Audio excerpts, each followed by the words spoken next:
he believes in some sort of karmic understanding, even though on the surface he's all just the pretty good detective with a big dick. No, how's it go? Just a regular, just a regular sort of guy with a big swinging dick.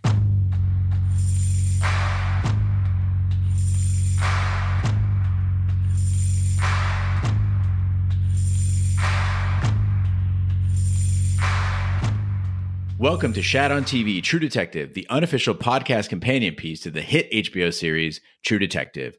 I'm one of your hosts, Gene Lyons, and alongside me are my two co-hosts, Big D, Dick Ebert. Good evening. And the King B. Hello, friends.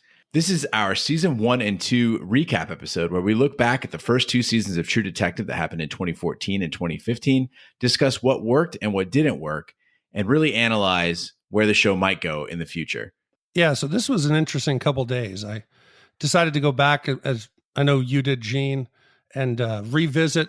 I watched all of season 2 again, and it was good to go back and see, and I just can't believe how much time has passed since this aired. Yeah, I mean, typically we're getting used to shows now like Westworld and Game of Thrones that have, quite a gap between seasons. But True Detective, at least for me, feels like it was just yesterday. And it's interesting to think back and go, okay, this has been actually 4 years now since the first season aired. But I think it's aged pretty well. I'm with you. I think that season 1 is almost, in a sense, kind of timeless. I'm pretty sure if you drove through those parts of town today, they probably look like they did in the show. And I imagine LA still looks like LA.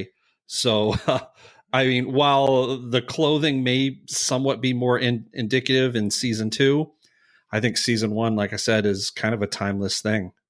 So just a bit of a setup for the listeners. What we're going to do in this episode is go over season 1, just to give you kind of a frame of reference of what it was all about. If you missed it, that's okay. We highly recommend you watch it. But if you missed it, you're not going to miss out on anything going into season 3. So King B, if somebody were to watch, you had to choose between seasons 1 and 2 before watching them to 3, would you say watch 2 and then 3 for the continuity, or watch 1 and then 3 for the quality?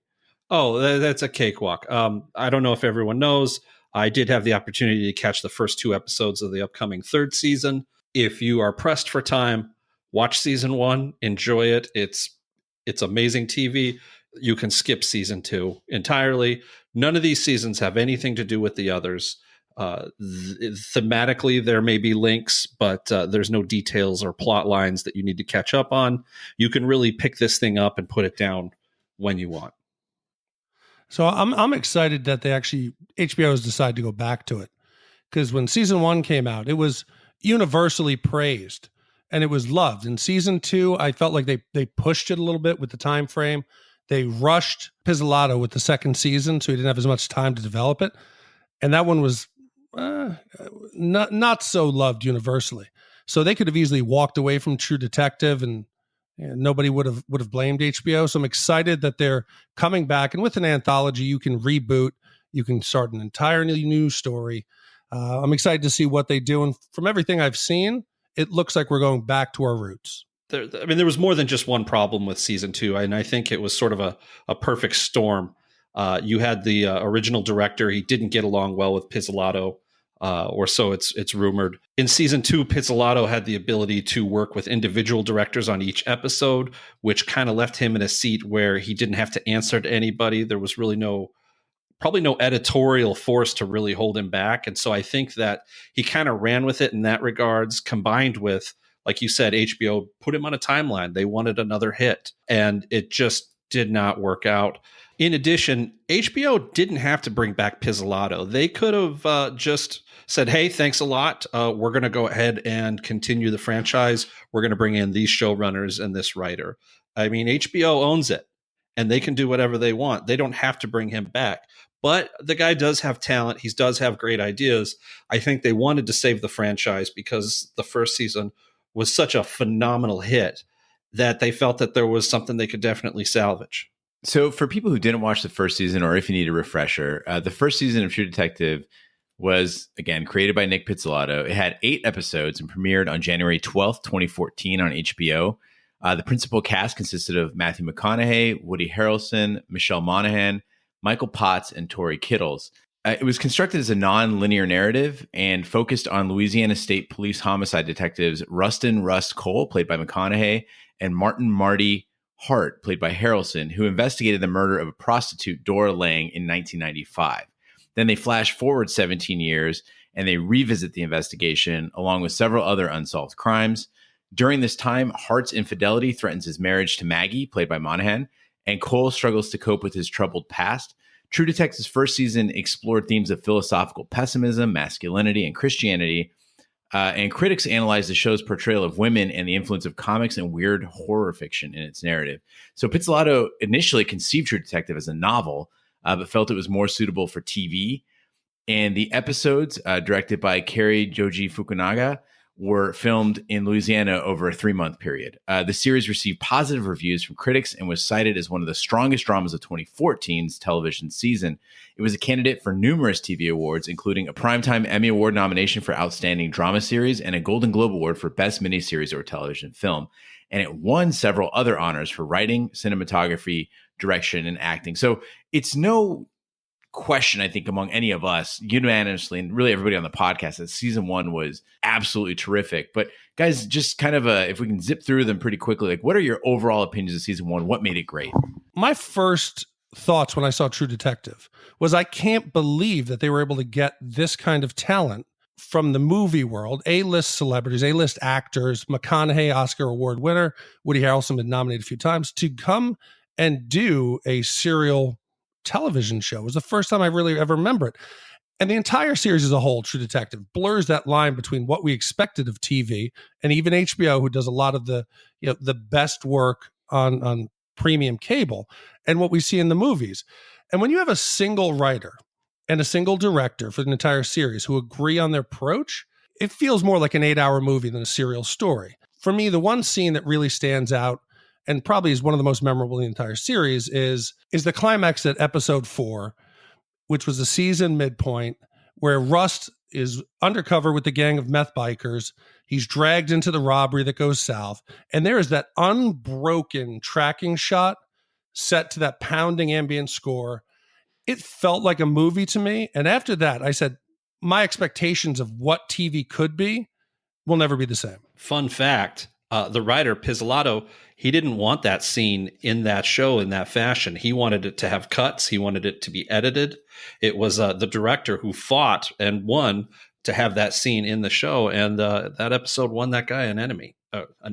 Won him an enemy and an Emmy. King B turned me on to True Detective. And before I watched anything of the show, he's like, just sit down and watch this. And he shows me that one scene.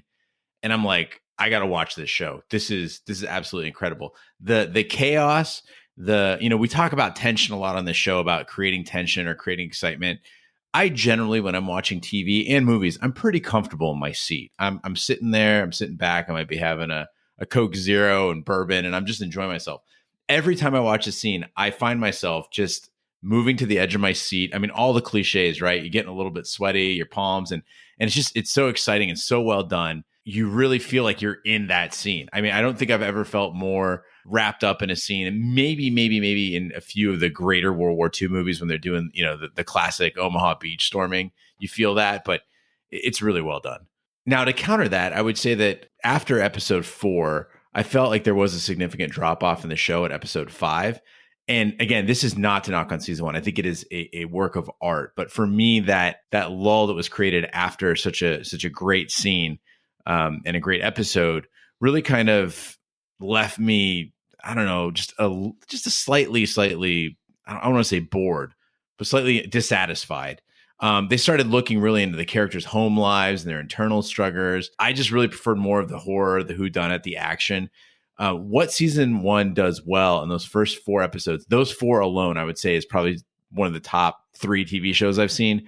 I'd say that the latter half, 5 through 8, really takes this show into like a top 10. So again, not saying that it's not a fantastic show, but if there's one thing that I wish they could have done is kept that level up. See, I disagree. I think you need to slow it down sometimes. You can't keep the pace up of episode 4 the way it ends. You need a slow burn to build the tension back up. And for me, where season 1 excels, it's in the slow, quieter moments. The thing about when you're depicting any kind of law enforcement and you have partner detectives, they tend to spend a lot of time in the car together. If they get along, it's a good thing. But with Rust and Marty's relationship, it feels like the equivalent of the Odd Couple. While Marty wants to make small talk, Rust just rambles on about his nihilistic worldview, about people's duties to procreate. And it leaves Marty just sitting there with his face just aghast. Like, why did I even bother talking to my new partner? That dynamic between these two characters. You have the loner Rust and the easygoing everyman of Marty. That's a cornerstone of what True Detective is and why it works. I could watch 30 minutes of them driving in the squad car or driving in their car, and their conversations are so engaging and feel so real to me. I'm with you 100%. I didn't mind the lulls. I think that when you've got a show like that, after something so phenomenal and just at such a breakneck pace, you've got to stop and catch your breath. I think the big issue with a lot of premium shows like those Netflix superhero shows and things like that is that they're just this constant grind, and there's no change of pace. There's no real time to catch your breath or really, sit down and take in what's going on and understand how it's affecting the rest of the tale. So, you need those ebbs and flows of intensity. And, like you said, these two actors, it's you say like the Odd Couple, but it's almost like they're two sides of the same coin. You've got this sort of vapid base nature of Woody Harrelson, who secretly has some more deep beliefs. When he talks about not holding on to grudges because that's the shit that gives you cancer. He believes in some sort of karmic understanding, even though on the surface he's all just the pretty good detective with a big dick. No, how's it go? Just a regular, just a regular sort of guy with a big swinging dick. And you've got Russ Cole, who is this nihilist who believes in nothing and has nothing but discontent and disdain for everyone. A misanthrope.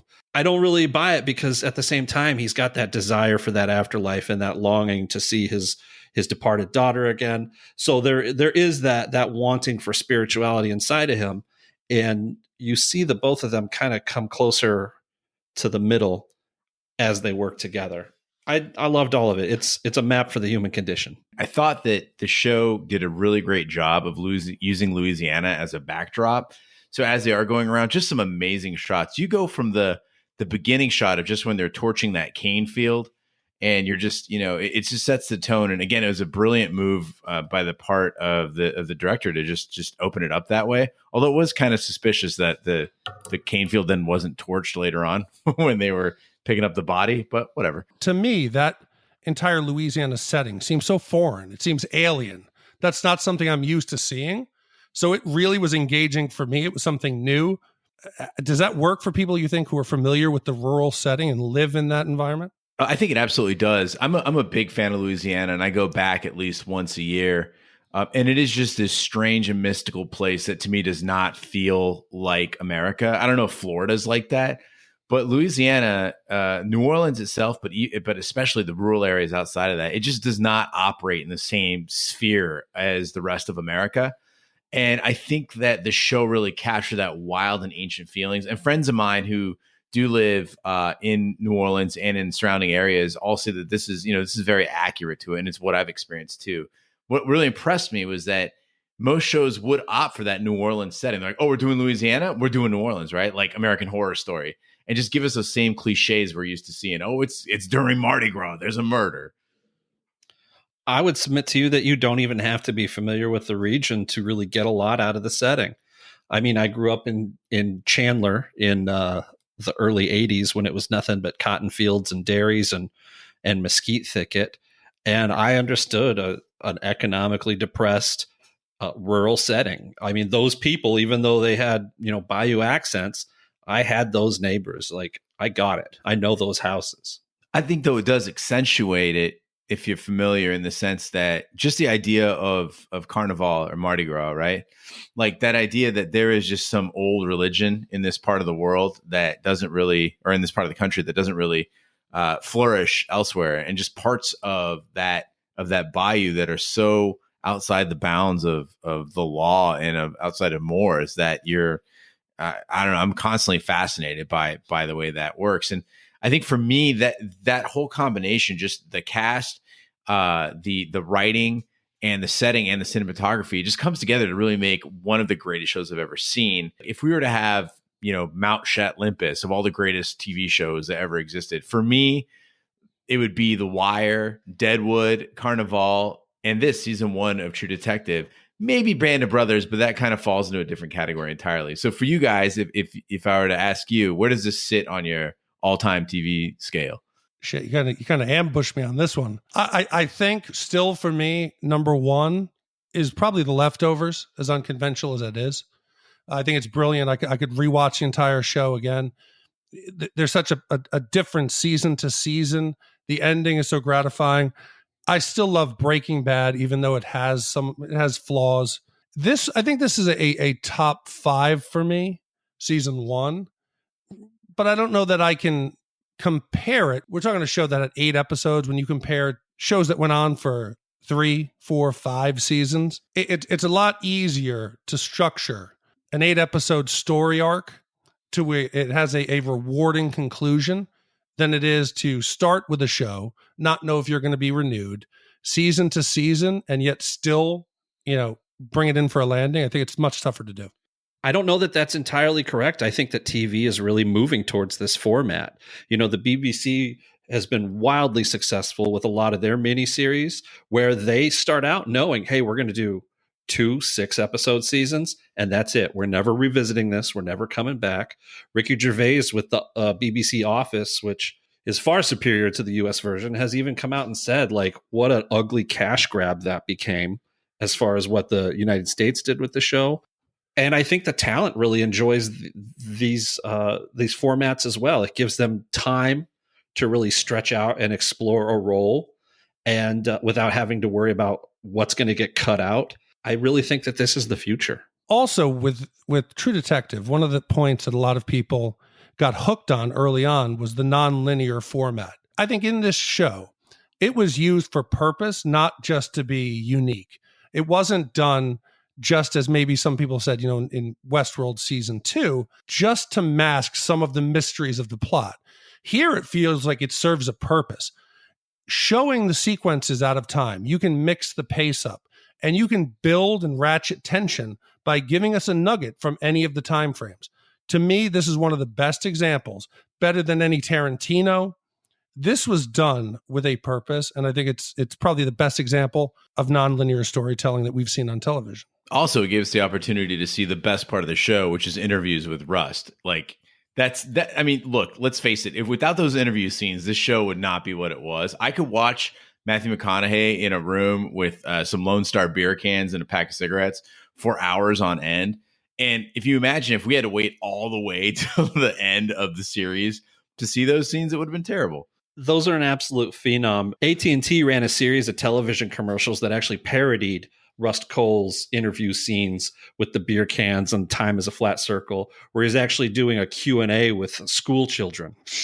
There's a comedy actor who's doing an impression of him, and it is dead on. Pause what you're doing right now, jump on YouTube, and look up True Detective TV commercial, AT&T on YouTube. And after you do that, make sure to go to iTunes and give us a review. We'd really appreciate that. And subscribe to the podcast and tell a friend. I want to give a real quick shout out to one of my favorite character actors, the guy named Shea Whigham. He played the tent revival preacher. He delivers a really interesting sermon during the show. He's also a helicopter pilot in Kong. He was part of Sam Jackson's cavalry. He's had a few roles on HBO shows. I can't get enough of the guy. He steals every scene that he's in. Yeah, you'll find that King B will always find the one obscure actor in a series and be like, oh, that guy did great. He did it again for season 3. Who was it? Scoot McLaren was an amazing, he always plays the same hilarious, kind of dopey, poor white trash guy. He was in a great assassin movie with Brad Pitt called Killing Them Softly, which was how it has one of the most hilarious action sequences you'll ever see in your life. Yeah, you made me just look him up. He's one of those guys that you see his face, you go, oh my God, what was he in? And you go back and he's been in everything from Narcos to Star Trek Beyond, all the way down to Boardwalk Empire. He was in a bunch of that. Fast and the Furious, American Hustle. The guy is a quite a rich spread of movies he's been in. He's got a nice little career going. And you still wouldn't even know his name. Yeah, Shea Whigham is to the King Bee as Rick Dukeman is to Big D. Not just to me. Rick Dukeman, he's an American treasure. Any fan of 80s movies, you might not know Rick Dukeman's face, or you might not know Rick Dukeman's name, but you certainly know the face. As soon as you say the Burbs and Neighbor, I instantly hear his voice. All right, enough of this love fest, guys. We got through season 1 and how great it was. We got to turn our sights, unfortunately, to season 2. Now, as background for everybody who is listening, we love you so much. We are so dedicated to this job that we sat down and we binged during our holiday week between Christmas and New Year's.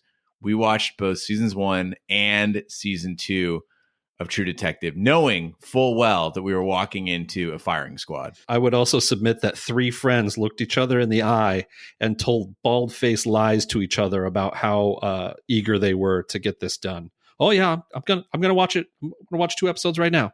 And credit to Carrie Gross, who isn't even doing the podcast, but sat through it with us. So, trooper. I felt like I was out and there was a restroom that I knew was filthy.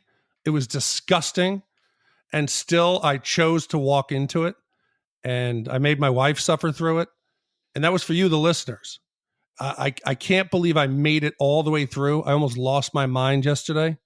It's brought my hopes back for what season 3 could be. And whereas the first time through, I literally hated every moment of season 2, I was able this time to take more of an objective view of it. And I think there are some things that we could pull out of it that they did really well. Yeah, we'd be remiss also if we didn't mention a shout out to listener Ashley Schlafly, who is sick again on New Year's for I think the 3rd year in a row. And she's like, well, while I'm sick, I guess I might as well watch True Detective and get caught up before you guys cover season 3. So Ashley, we hope you feel better, and we're sorry you had to sit through this. So the second season of True Detective began airing on June 21st, 2015 on HBO. So as you mentioned, Big D, this is a really quick turnaround. We're talking season 1 ended in March of 2014, and they put out a new season just over a year later. This cast was radically different, again, because it's an anthology. This was not related to the first season. So you had Colin Farrell, Rachel McAdams, Taylor Kitsch, Kelly Riley, and Vince Vaughn. Once again, 8 episodes, but a very different feeling. Season 2's story took place in California and followed the interweaving stories of officers from 3 cooperating police departments. When California Highway Patrol officer and war veteran Paul Woodrow, played by Kitsch, discovers the body of a corrupt city manager Ben Casper on the side of a highway, Vinci Police Department Detective Raymond Ray Velcoro, played by Colin Farrell, and Ventura County Sheriff's Office Criminal Investigation Division Sergeant Antigone Annie Bezarides, played by Mcadams, are called to assist in the following investigation. Career criminal Francis Frank Semyon, played by Vaughn, attempts to legitimize his business with his wife Jordan, played by Riley, by investing in a rail project overseen by Casper. But he loses his money when Casper is killed, prompting him to start his own investigation. Season 2 of True Detective was named one of the worst TV programs of 2015 by many major news outlets, including Variety, The New York Post, Newsday, and TV Guide. I feel like that plot summary is really like a planetary mapping of everything that's going on in a much more complicated story. What did they say it was? It was one of the worst? Yeah, one of the worst TV series of 2015. Oh, come on. I think that, please, Walking Bad's still on the air. I'm sorry, Walking Dead is still on the air. Walking Bad, it's Talking a different Dead. show. Yeah. Listen, you still have a bunch of AMC shows out there like The Walking Dead. This is nowhere near some of the worst shows on television. You still have, The Big Bang Theory, awful. There's probably a couple NCISs out there that are just awful TV. This isn't great when you compare it to season 1, but far from the worst television shows that's out there.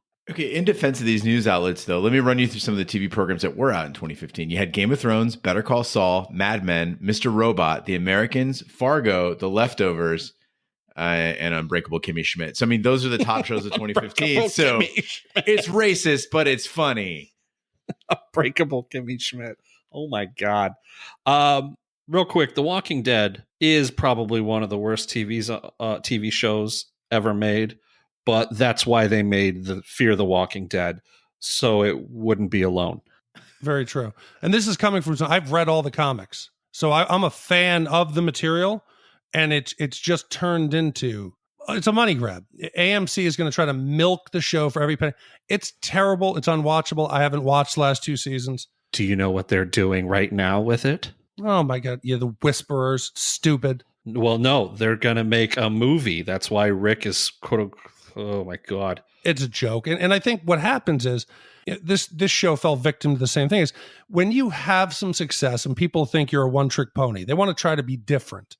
So season 2 of True Detective, they tried to do everything the opposite of what season 1 was to show that they had some variety. They could do more than one show. So, you change the location from rural Louisiana into the city. You go from a small, tight cast to just a gigantic cast of characters. You go from nonlinear to linear. They did everything they could to show, hey, this is a different season. Yeah, it's an anthology. And that's, I think, their first step going the wrong direction. Now, I'm sure some people might say it's the cool thing to do to bag on season 2 of True Detective, or there might be some people who really liked the show. And it's not all bad. And I really, really wanted to run contrary to all the season 2 haters. And watching this, I want to say, you know what? Let's give it a fair shake. Don't compare it to season 1. Just look at it as a TV show, as a standalone thing, and find something likable about that sophomore year. But guys, it is flat out painful to watch. I was watching single hours of it where season 1 would rip by. I mean, I'd go through an episode and I was hungry for the next one, This one, I swear, I was still in episode 1. I thought I was on episode 3. When I paused it and looked at the screen info, I was like, holy shit, we're still in the first hour. Each hour felt like multiple hours. And the only thing that I would say is the saving grace was, as you said, the episode 4 shootout in season 1, the episode 4 shootout in season 2 really was up there with like Heat in my book of great urban shootout scenes. I really, really enjoyed that. But the rest of the season, honestly, not worth watching. You see, but I think you could trim this down. I think there's a good show in there that just gets buried and lost. The show and the storyline, it's muddied. It drags on. There's far too many dead ends in the plot that either end up being unimportant or they're left unanswered. Yeah, I mean, things like you said, you could watch an hour and you feel like you didn't get anywhere. It's because people are doing the same things over and over again. How many times did we have to hear Frank and Jordan talk about having a kid? Well, we probably hear that conversation like 8 times. Hey, I got it. And there's so many plot lines that we just go nowhere. Did we really need to have Paul's homosexual blackmail or Frank's reluctance to start a family or Ray's paternity? It only eats up valuable screen time. And I felt like it could have been used much better. I was talking to Gene, and the story just has way too many moving parts. You could completely edit out Vince Vaughn's character and every character related to him in his arc and still have a complete police drama. It was totally unnecessary to the rest of the story. The notion that 2 sides of this are trying to solve the same crime is just, it's a mess. It's a complete mess. Paul, the police officer, is overly tortured, as I'm sure Gene can fill us in on. And Rachel McAdams' characters, I can't, like, horrible things have happened to this woman, and I just can't be moved to care. Wow. You guys are talking about the plot, and although it is a jumbled mess, for me, let's say we did pare it down. Let's say we did get it down to a very clean, very tight plot like we had in season 1. Even then, I'd say you still suffer from really poor casting. So season 1, I thought was perfectly cast. Again, as you mentioned, King B, you didn't have to have everybody be a superstar or a known name. You still had, you had your 2 principal big actors, big names, and everybody else kind of filled in the spots, but the people they had were quality. In season 2, I think they went out and they picked out utterly stiff and uninteresting characters for nearly every role. Vince Vaughn has no charm on screen whatsoever in this role. He just cannot play this role at all. I would have rather seen Christopher Walken, in this role. And then the other thing, or James Caan even. But I would say that Rachel McAdams was an exception, although her character was way overwritten. I thought she really delivered from a dramatic perspective. Like, she was actually enjoyable to watch on screen. Well, she's quite pleasant to look at. That much is true. King B for Senate. Yeah, but I totally agree. I think she's the standout, and you could have centered the plot around her. And one of the flaws right away is you have Vince Vaughn. He's not believable as this tough guy. Michael Anthony Hall as the bully in Edward Scissorhands is 1,000 times more believable. every time I saw Frank trying to be a badass, I kept picturing him in Swingers. It was a bad match. Colin Farrell, he has his moments. Towards the end, I think he catches his stride, where he starts to really look into his flaws and who he really is and what led him to the decisions he's made. I think he carries it. Vince Vaughn, though, bad choice. I don't think it's his fault. It was a rough script to deal with. He was miscast. The big shame is that you really don't get any real characterization out of the guy until his last 10 minutes on screen, as he's, spoiler alert, walking through the desert dying. Rachel McAdams has her big breakthrough in what I feel is the better action sequence of the film when they go to the big sex party. I found that was a little bit more interesting and thrilling to watch. And not just because the titties, but just the mechanics of it were great. I got to ask a question about the sex party, though. You get these millionaires who are bringing in like this top level European talent and then having them get plastic surgery to make them even better, drugging them up. And then everybody's just fucking in the hallway. Like, could they not, like, if I'm a millionaire, I'm like, dude, bring it to my house or give me my own room for fuck's sake. What is that all about? I think one of the themes that is going to be recurring throughout these seasons is that there's always this suggestion that there are these cohorts of wealthy industrialists and the real movers and shakers that make things happen in the world, and how ultimately we're all just fodder for their wealth and their sexual desires, which is kind of limiting in scope. I think to give the secret bad guy villains such a base desire is kind of lame, in my opinion. Luckily, it's never been the main focus. You know, they're never trying to break up the sex ring or really trying to expose like the dirty sexual histories of these rich and wealthy people. That's more about the immediate crime. But I think that's kind of what the goal was there, was just to allude to this salacious underground. But I think the show can't decide what it's trying to tell us. Is this sex trade this awful thing? And then they have characters who just seem to really love it. You know, they're not like junkies who are doing this, and we can see through their thinly veiled excuses on why they're living this life. There's a few of the characters who actually seem to be like, hey, I got a place, I got nice things, I don't mind, it was a good time. But at the same time, they're trying to tell us, of course, the sex trade's a horrible thing, but you couldn't decide on which way you wanted to go with it. And it bothered me a bit. Well, maybe they're trying to be sex positive and sex worker positive without really endorsing sex trade. I think that's pretty legitimate in modern society. I just like how the show teased us when Rachel McAdams' character, Desiree, is talking to her sister. And she's like, yeah, they're going to make you strip. And I was like, sweet. Never happened. Yeah, I was all in. That got 2 more episodes out of me. What a bunch of pigs. You guys are terrible. No, it would have been nice. It would have been nice. I'm a lonely man. No, she's extremely attractive. So, Big D, you mentioned that Colin Farrell might have hit stride kind of later in the season. It didn't work for me. Even in his last, spoiler alert, dying scene, I was just like, good fucking riddance. I can't stand this guy. Even when he had a sweet mustache, I actually shaved after watching him on screen just because it was bothering me so much. Lots of distance between his nose and his upper lip. Didn't even notice that you'd shaved your mustache. How much coke did he kill on that bender? That was one of the worst bender montages I've ever seen. That had to be, what, 3 or 4 8-balls? That was a lot of coke. That would have killed a horse. Yeah, so I was watching it with Carrie, and I look at the screen, and of course she's not paying attention. She is completely zoned out at this point. And I go, that is a lot of cocaine. And she looks at it, and she looks at me, she goes, have you ever done cocaine? And I said, no, but I know how much cocaine is a normal amount. That's a lot. And then she goes, what is that, an 8-ball? I go, no, an 8-ball is an eighth of an ounce. That is a lot more than an 8-ball. And I go, he's committing suicide. He's got to be. With that much alcohol and that much cocaine, you're gonna die. Like, there's no way he's just like, then he makes a phone call and he's okay after breaking a bunch of toys. Like, what the fuck? I have done cocaine, and yes, that is a lot of cocaine. I haven't done cocaine in a long time, but yes, that's a lot of cocaine for one person. You know, as much as we're shitting on this season, I got to say that as I'm watching the final episode and I'm mad at my friends for making me sit through all of this, I did kind of start to feel for the characters. I did feel frustration for Frank, who gets his revenge and has his exit only to have it snatched away from him at the last moment for no reason. You know, Rachel McAdams has to do a horrible, horrible thing that ultimately gives her some sort of relief from the misery she's been carrying around the entirety of her life.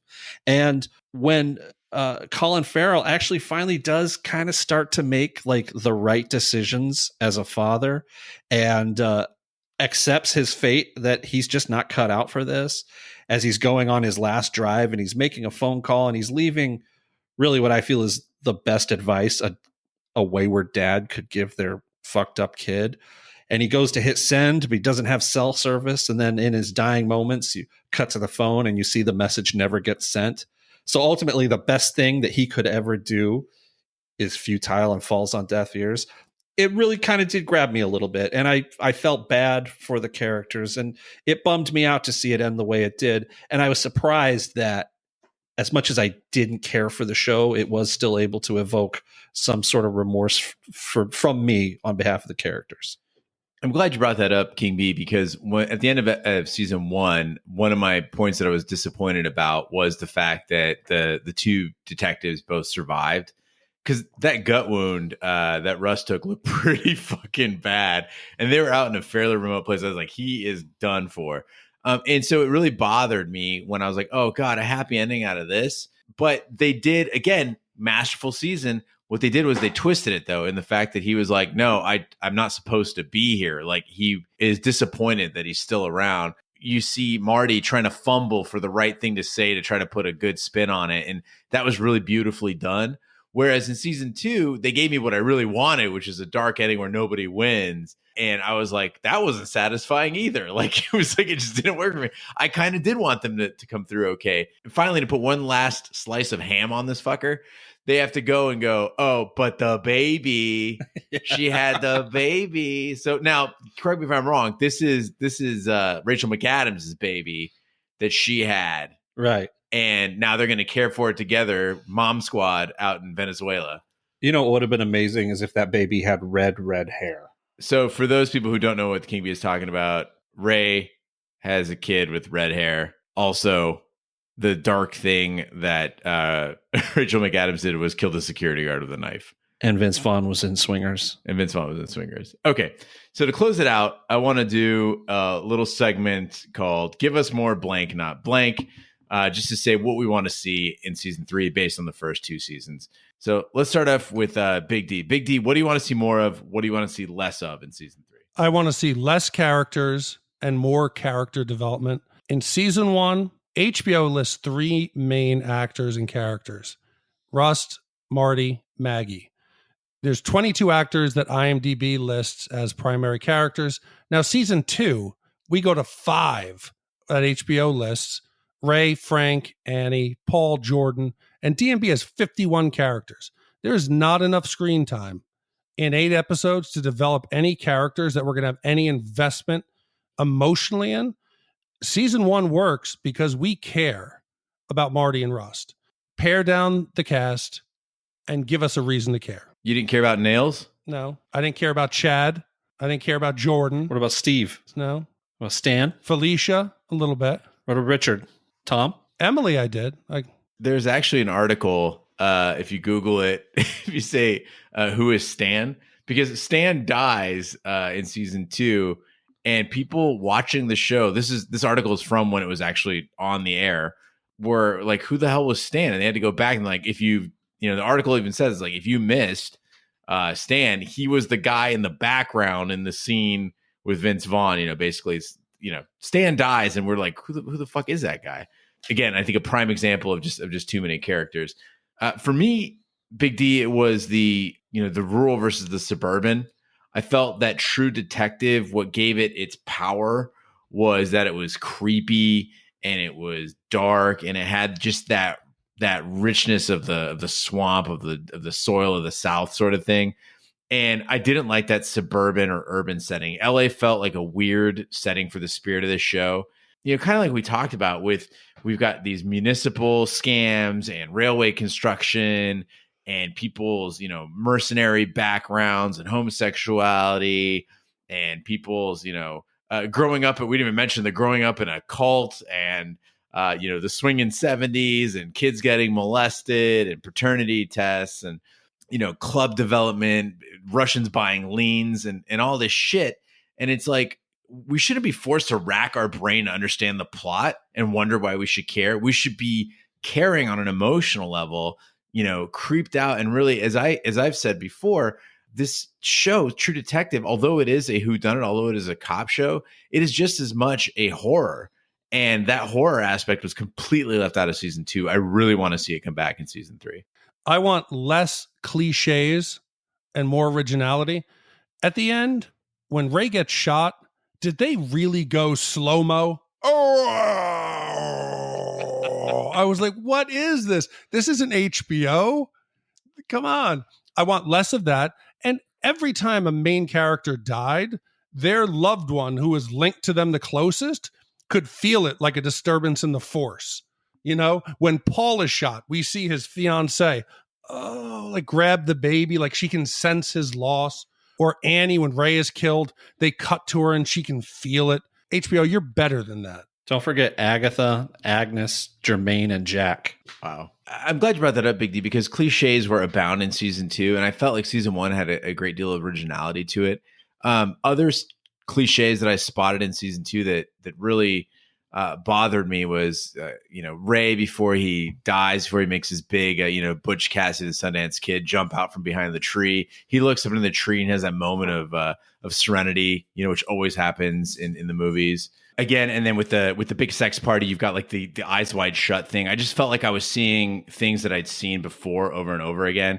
They tried to incorporate some of, sort of these like Godfather sort of vibes with, these big, trying to go with the big sprawling plot lines. And it just, again, that sort of stuff just didn't work for me. Whereas season 1, I don't think there was ever a point where I was watching it and go like, oh, I've seen this before in another show. It always had me guessing. And no more empty bar, musician playing that's set to a 2-minute montage of intersecting highways and factories. Why'd you have to remind me? I kept thinking, how long is this chick playing? There's nobody in the bar, but yet it's enough for us to see at least 15 montages of LA. She played one song for 8 episodes. She's practicing. That's a 4-week-long song. That was the other ripoff. Was they had that Conway Twitty scene, which was basically like a ripoff of Twin Peaks. Like it felt very much like the Black Lodge, and they even called the place the Black Rose. I remember watching it the first time and going, "Oh, it's just Chinatown. The whole plot, it's the story of Chinatown." Watching it the second time, I go, "Oh no, it's Chinatown and L.A. Confidential. Those 2 movies kind of mashed into one. Get you season 2. It's the perfect summary." All right, for you, King B, what would you want to see more of, and what do you want to see less of? I think both you guys really hit the nail on the head as far as what we're hoping to see. Having had a little experience with what's coming, I think we're going to be pleased. You're absolutely right. It needs to get back to a more rural, sort of economically depressed place. I wasn't into rubbing elbows with all the power brokers and the rich and wealthy of LA. I just didn't care. I don't connect to those characters or those people. I don't want this big grim and gritty for the 90s Hollywood storyline with a million working parts. Give me a good, creepy, dark mystery with some characters that have depth. So you saw the first 2 episodes of season 3. Do you think that it's like somewhere in the middle on these, or do you think it's very, very much leaning toward season 1? Like, do you feel it's going to have a supernatural aspect to be creepy at all? I think it would be a mistake to try to copy season 1. I think it's going to be a toned down version of season 1. They're going to just create a good basic detective story. They're going to try to add some darkness to it. The characters have a lot of depth and chemistry, but you're not going to get inspiration. You're not going to get hordes of Redditors that are looking at old textbooks and philosophical writings in order to get more backstory on the characters. I feel like we might have at least a couple dozen listeners who are going to go there, which happens to be the case. So, by the way, if you didn't listen to the first episode where we announced the fact that we were doing this podcast, we will have the mailbag open as usual for a segment called The Watch. So you can write in at hosts@shatontv.com and give us anything that you're picking up on from the show. So help guide us through. If you've got guesses on the mysteries, let us know, or cool catches that you have from literature or art, anything like that. We'd really appreciate it. Again, that's hosts@shatontv.com. Just like we've done before, we're just going to combine it into one episode a week. So that concludes this week's episode of Shat on TV True Detective. Be sure to follow us on social media and share with a friend. We're on Twitter, Snapchat, and Instagram at Shat on TV. The Facebook account is Shat on TV Podcast. The website is shatontv.com. Our email address, as I just mentioned, hosts@shatontv.com. You can write into us with any thoughts on the show, either the podcast or the show True Detective. And wherever fine podcasts can be found, including iTunes, Google Play, Stitcher, Pandora, Spotify, and YouTube. Be sure to subscribe. And if you stop by iTunes, please be sure to leave a review. That really helps the podcast grow. Right now is a particularly important time as True Detective is a new channel for us. We're really trying to get it up and going. We want to get as many people know about it as possible. So if you'd like to write a review, it's really simple. You can even just go to shatontv.com/review. It'll take you right to where you need to go to write a review for us. We'd really, really appreciate it. It doesn't have to be long. Doesn't have to be complicated. Just let people know that, you know, you might have found us from Westworld or Taboo or American Gods or Game of Thrones, and that we do a podcast that you appreciate. So if you could do that, we'd really, really appreciate it. Again, next week will be our season 3 preview. That'll be the last episode we do before the launch, January 13th, True Detective Season 3. On behalf of my co-hosts, Big D, Dick Ebert, and the King Bee, I'm Gene Lyons. Be sure to join us next week for the Season 3 preview. Thanks for listening, and we'll see you soon.